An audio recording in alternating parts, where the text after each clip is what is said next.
плаче тази зима. Каза батя с въждишка, уж четеше книжка. И измъкнахме се двама, без да види мама. Кой с кънките, кой се обуща, по леда се спуща.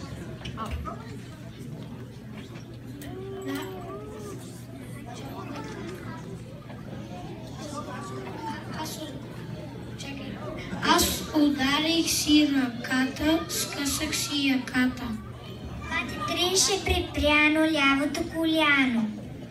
Но пострада Клети Гого, види се най-много. Той загуби си копака и за сега се плака. Събрахме се пак, плахи, бледи с болки повреди. Но след малко се разсмяхме и в шейната бяхме.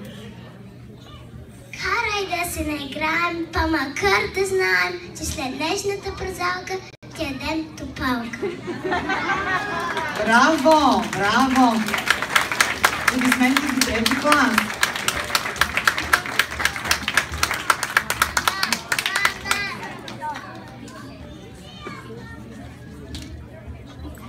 Край елхата от Елин Пелин. Дядо Мраз, къде се бавиш на тази бяла зимна нощ? Гледай да не ме забравиш, да не дойдеш с празен кош. Мило птиче от елхата, разбери крилца, фръкни, доведи го с шейната през поля и планини. Грей по-силно ти звездичке, ярко-ярко заблести. От високата елхичка пътя му насочвай ти.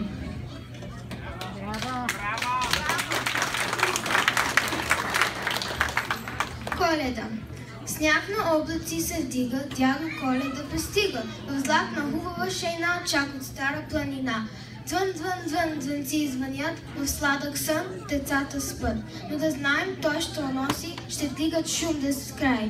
Дай на мене, дядо, дай! На какво луха е зимата?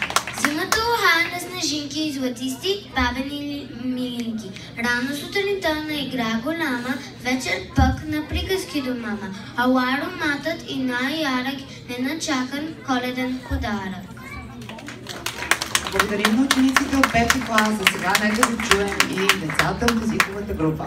Обаче преди това имаме много сериозен въпрос. Според вас, кой е по-щедър, дядо Коледа или вашия дядо деца?